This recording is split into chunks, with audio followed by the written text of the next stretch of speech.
Pois é, como se formou a sociedade, né, que temos hoje, as primeiras cidades, o que foi necessário, o que mudou no ser humano? Será que foi sempre assim? Ou será que passou a ser assim?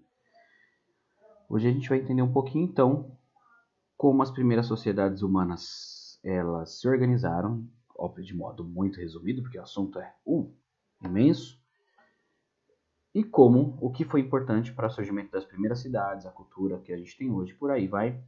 Essa é mais uma videoaula, a última do bimestre, então vamos lá.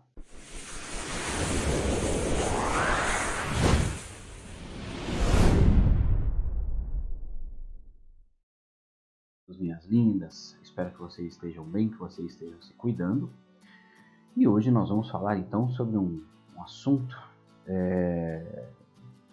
que às vezes pode gerar um pouco de controvérsia, principalmente, de novo, né, o mesmo assunto de sempre, por algumas questões relacionadas à fé. Lembrando que a ciência ela lida com informações, com pesquisas, com evidências, né, para compreender como as coisas são. Em hipótese nenhuma ela vai questionar a fé, questionar qualquer que seja a fé. Tá? A gente não pode esquecer que, embora nós vivamos um país cristão, existem outras fés, né? Outras religiões, outras manifestações e tal. E a ciência ela não busca, em hipótese nenhuma, contradizer nenhuma delas, apenas compreender como as coisas devem ter ocorrido, tá? Com base em pesquisas, tá bom? Então, lindões, 300 mil anos de humanidade. Uma coisa muito importante. Alguns livros mais antigos falam que nossa espécie, Homo sapiens, ela vem evoluindo na Terra nos últimos 200, 220 mil anos atrás. No entanto, alguns fósseis mais recentes, tá?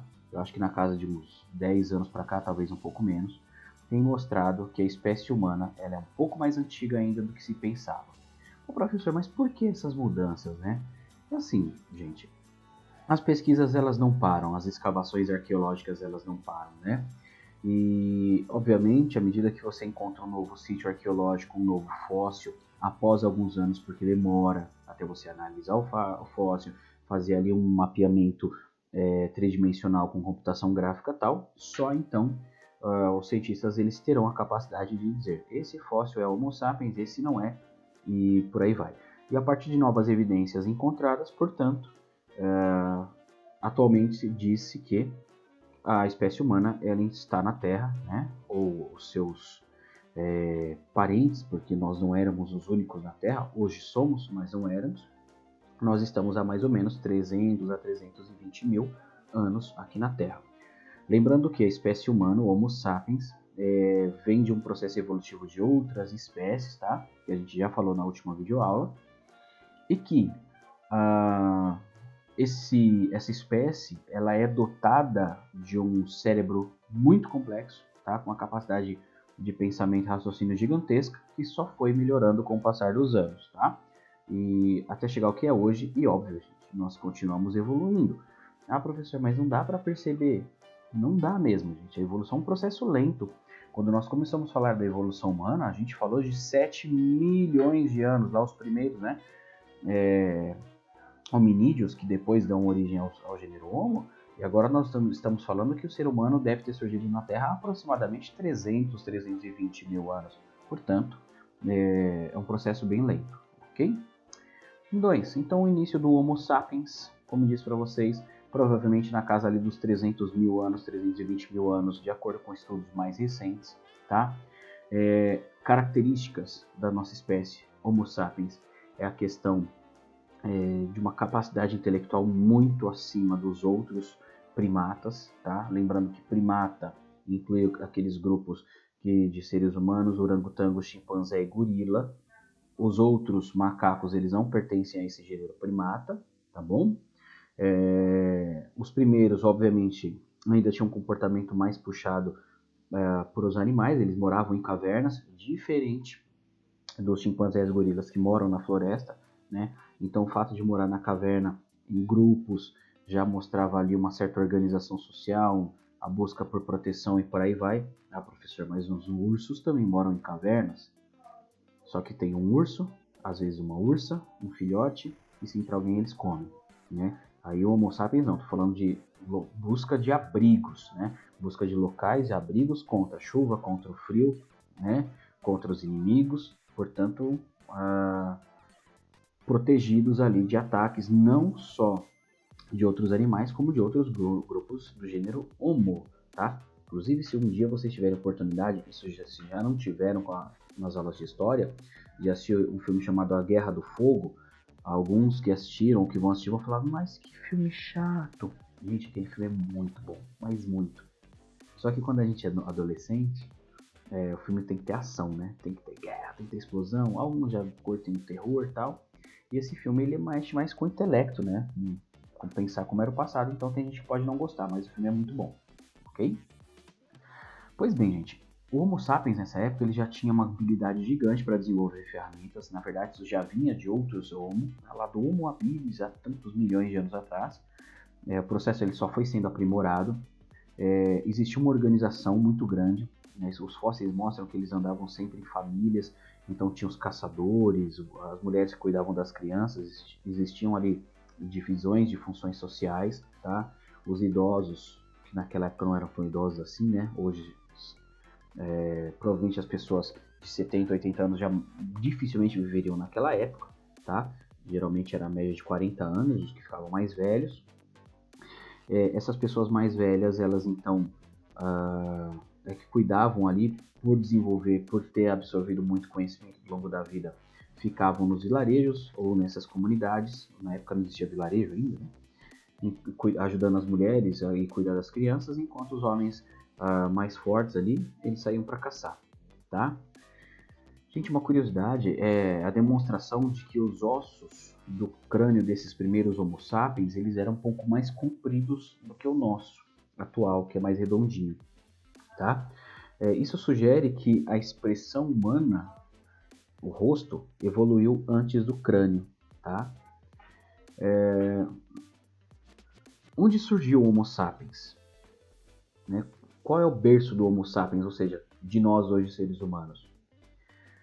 Lindões, teriam surgido em vários pontos, todos eles ou no norte da África ou na região hoje do Oriente Médio, tá? Então, não foi só um Homo sapiens como nós somos hoje, foram grupos, tá, de subespécies. Lembra que existem as subespécies também, né? Homo sapiens neanderthalenses, Homo sapiens sapiens e por aí vai. E esses grupos, então, que têm o mesmo ancestral comum, teriam surgido em regiões diferentes, um pouquinho diferentes um do outro, portanto, dando origem aí a vários Homo sapiens, tá?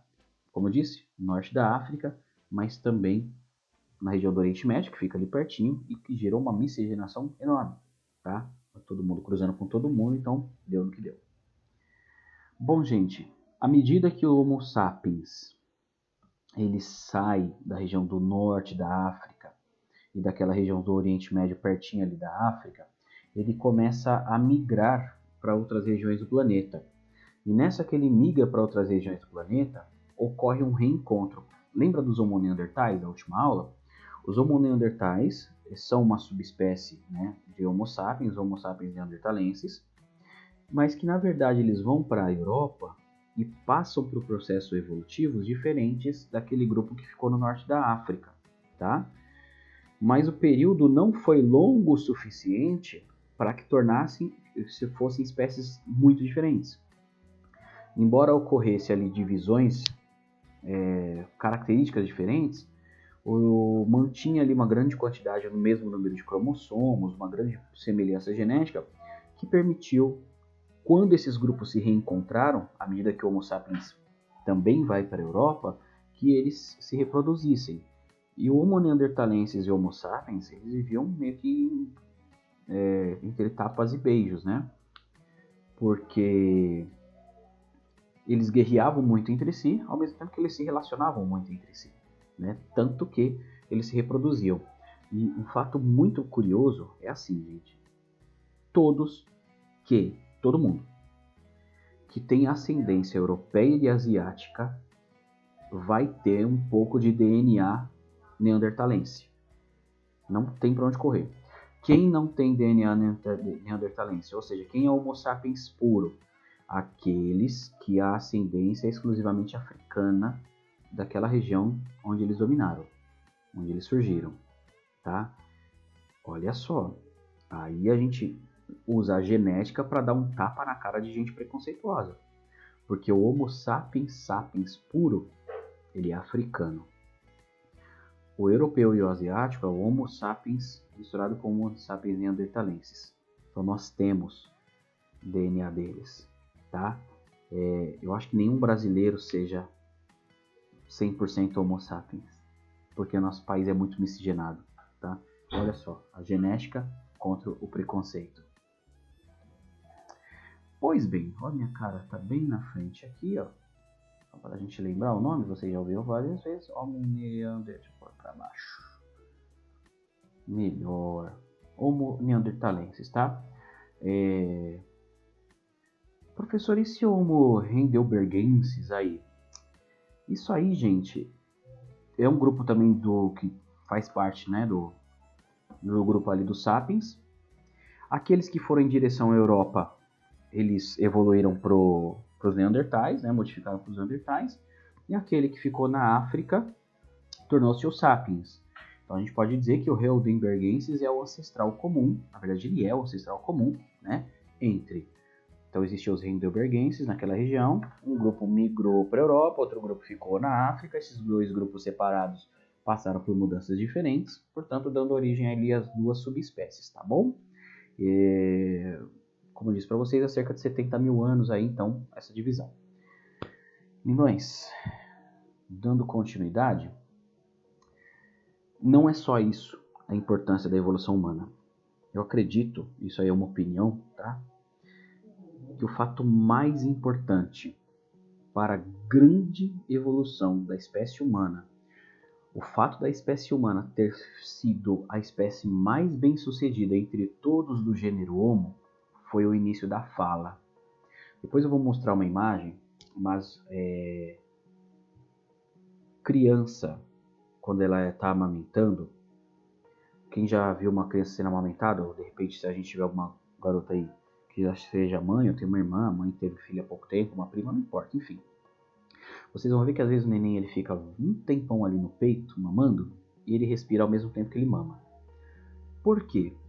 Durante os primeiros meses, principalmente os primeiros meses, essa região da garganta tem uma membrana chamada epiglote que separa a parte que respira da parte que a gente se alimenta, tá? A faringe da laringe. E essa epiglote é alta, de modo que a criança ela não se engasga. Aí, professor, mas uma vez eu vi uma história da criança que se engasgou, é porque ela comeu alguma coisa grande, enfiou alguma coisa na garganta que tampou essa passagem, tá? Mas na alimentação, se não tiver nada sólido que impeça a passagem, ela consegue ir ali respirando e se alimentando. À medida que ela vai crescendo, essa epiglote ela vai reduzindo, tá? Ela vai ficando mais baixa e para cima dela forma uma caixa, um espaço de ressonância que permitiu a união entre os lábios, que a gente articula as palavras com os lábios, né? Com a língua e tal. O controle de som gerado aqui na garganta, a união disso tudo, o conjunto de músculos, permitiu que a gente emitisse sons diferentes, né? Então esses primeiros sons, provavelmente pelos fósseis, tenham sido entre as letras A, U e I. Então quando você vê aquelas coisas, animações, né, dos homens da caverna falando U, I, não é do nada, os caras não estão inventando do nada. É porque a partir de análise de fósseis, percebe-se que aquela caixa de ressonância da garganta favorecia esses sons. Conforme a evolução acontece, essa evolução da boca, da língua, o rebaixamento da epiglote, ou seja, é lento, é complexo pra caramba, chegou no que é hoje, né? De nós conseguimos falar tantas coisas diferentes, tá bom? Pois bem, meus lindões, então a capacidade da fala ela foi fundamental para quê? Para que os seres humanos se comunicassem, transmitissem conhecimento. Isso tudo estimulou o cérebro, tá? E graças a esse estímulo, o ser humano tornou-se o animal entre os homos, entre os primatas, com maior capacidade intelectual, tá? E aí o nosso cérebro se desenvolveu junto e, portanto, chegou no que é hoje e eu acredito que ainda vai melhorar um pouco mais, tá bom? Pois bem, meus lindões, não só isso, o ser humano ele foi desenvolvendo a capacidade de raciocínio lógico, fazer ligação de uma coisa na outra, embora os animais saibam disso. Quem tem cachorro em casa sabe que quando você pega a coleira é para passear, porque o cachorro ele relaciona uma coisa na outra. Essas questões de relação nós temos, obviamente, muito melhor, mas os outros animais também são capazes, tá? A gente só que faz muito melhor, ok? Bom, meus lindões, como eu estava falando para vocês, a altura da laringe, né? Permitiu aqui um órgão de sopro, eu não vou ficar entrando nesses detalhes de novo. Olha só, as crianças até 2 anos ainda têm essa região semelhante aos primatas. Isso explica muito porque as crianças até os 2 anos elas têm uma dificuldade em aprender a falar, em articular sons. À medida que ela passa dos 2 anos, essa capacidade da fala, de articular as palavras, vai ficando cada vez melhor, né? Então até ali os 2 anos a gente percebe que as crianças têm dificuldade, a partir dos 2 elas vão acabando com essa dificuldade, né? E ali de ali em diante ela vai falando cada vez melhor, até que fala perfeitamente, tá bom? A menos que tenha algum probleminha aí com o fonoaudiólogo. Aí, ó, essa imagem, ela mostra, tá em inglês ali, mas não tem problema, um crânio de primata, ok? E é o crânio de um ser humano. Então percebam, gente, aqui, ó, vou focar, isso aqui é de um chimpanzé, esse aqui é do ser humano. Vamos focar nesses órgãos iguais aqui, ó. Então, palato mole, que é o céu da boca, né? O fundo do céu da boca aqui, tá? Os dois têm igual. Aí se a gente desce um pouquinho, olha só, a faringe do primata tá aqui e a laringe aqui, ó, tá? E a epiglote, que é aquele músculo que eu falei para vocês, que separa onde respira da onde fala, nos primatas está aqui em cima, ó, bem pertinho, grudado com o palato. Olha só que alto, bem lá em cima do palato, ó, tá? Então não mistura o que eu como com o que eu respiro, porque o ar entra pelo nariz, passa aqui por cima e vai direto para os pulmões. Enquanto a boca eu como, né? O primata come, a comida desce aqui, ó, pela laringe, tá vendo? Ó, em direção ao esôfago. Então não mistura uma coisa na outra. Já no ser humano, não.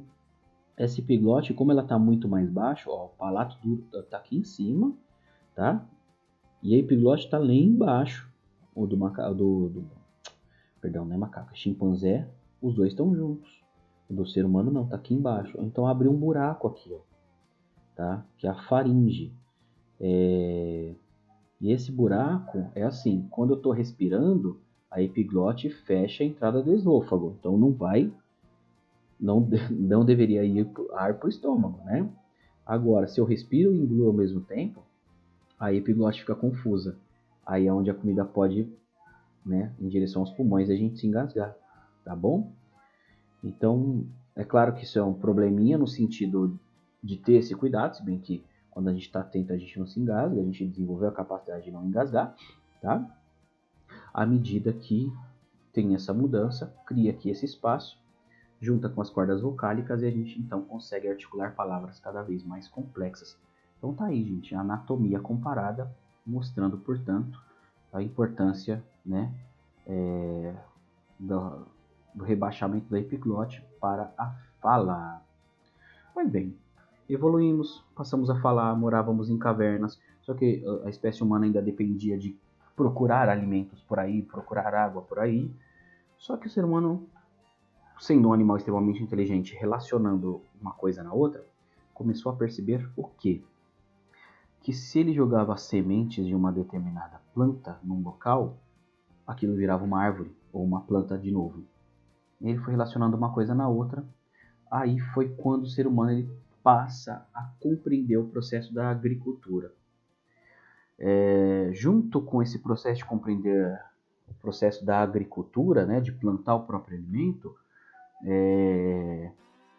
os seres humanos também percebem que é possível domesticar alguns animais, como animais que são mais calmos, né, como os bovinos, os cavalos, os cachorros, os gatos, galinha, porco, né?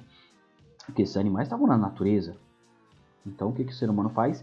Ele passa a domesticar, ou seja, captura esses animais, coloca eles ali num espaço confinado, de modo que eles se reproduzam e gerem carne, leite, couro, né? Ou seja, o ser humano não precisava mais ficar andando para lá e para cá, não precisava mais ficar caçando para lá e para cá. Ele já tinha percebido que era possível pegar um espaço de terra que reunisse condições plantar o que precisava, né? Criar os animais que precisava, e aí começam as primeiras sociedades, tá? No período neolítico. A partir do momento que essas sociedades elas percebem essa característica, isso melhora muito a vida do ser humano, porque ele não precisa mais ficar indo para lá e para cá, ele corre menos risco, ele começa a criar espaços de proteção, né, que seriam ali como se fossem cabanas, né? Eles ficam menos expostos a acidentes, a ataque de outros animais, eles organizam para se proteger contra ataque de outras sociedades humanas, ou do Neandertal, por exemplo, que quisessem um espaço deles. O ser humano já dominava o fogo, ele já sabia produzir o fogo, né?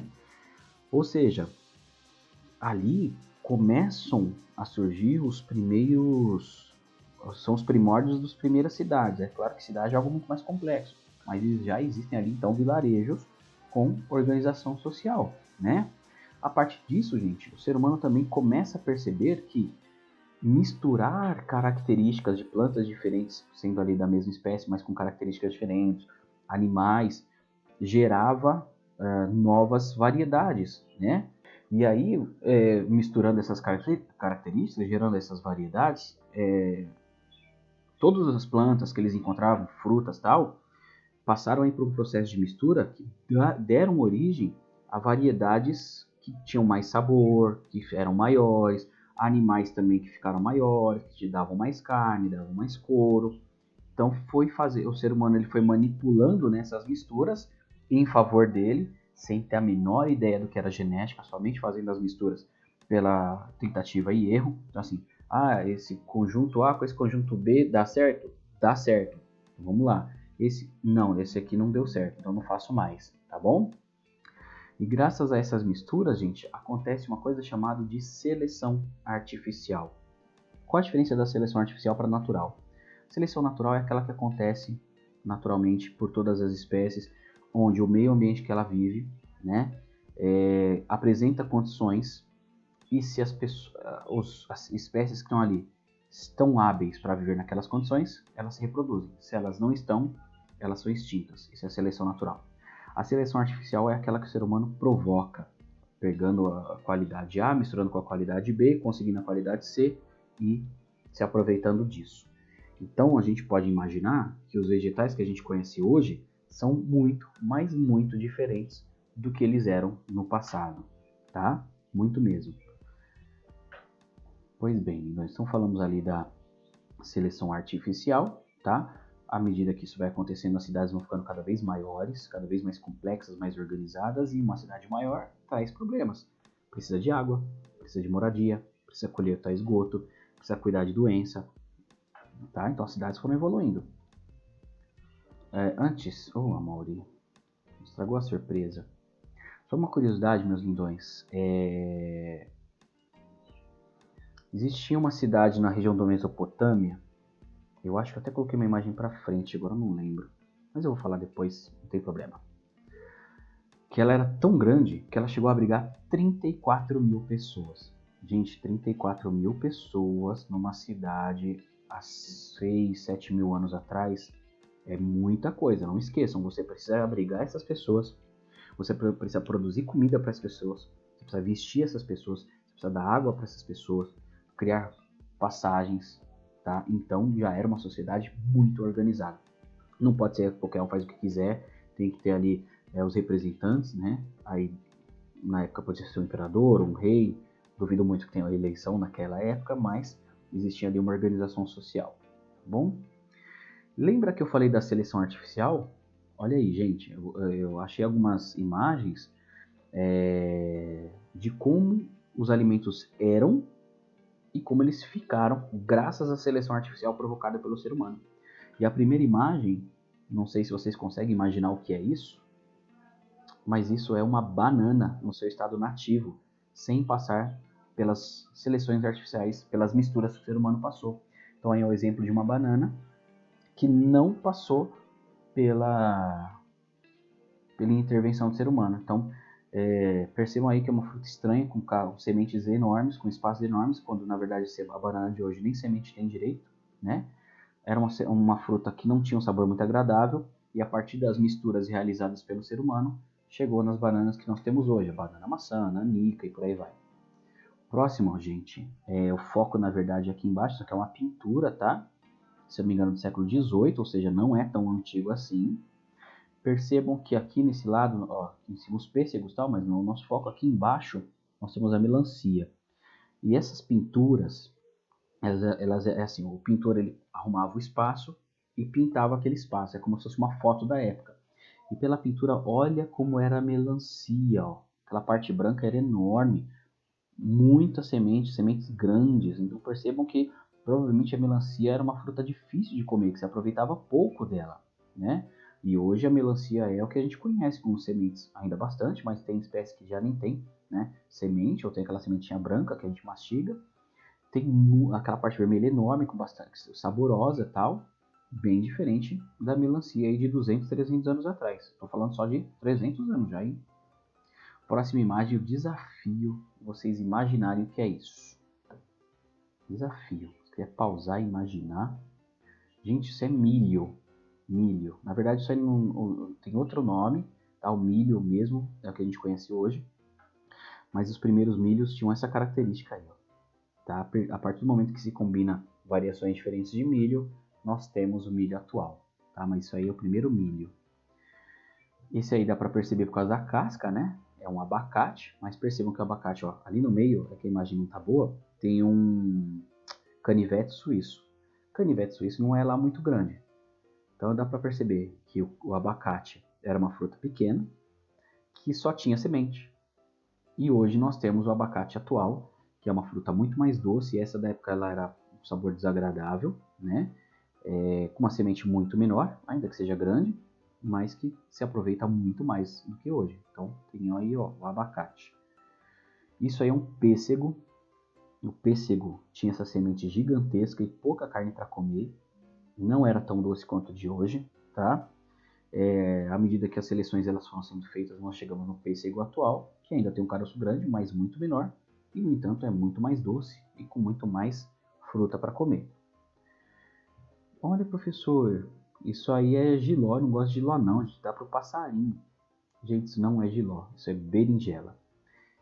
Se você perceber, jiló e berinjela são muito semelhantes, né? O mesmo talinho e tal, só que a partir das combinações feitas, chegaram à berinjela atual, que é muito maior, sabor mais agradável, e as berinjelas antigas, as naturais, selvagens, elas lembravam sim um jiló, tá? Esse aí não é difícil de imaginar, isso é um morango. Curiosidade sobre o morango.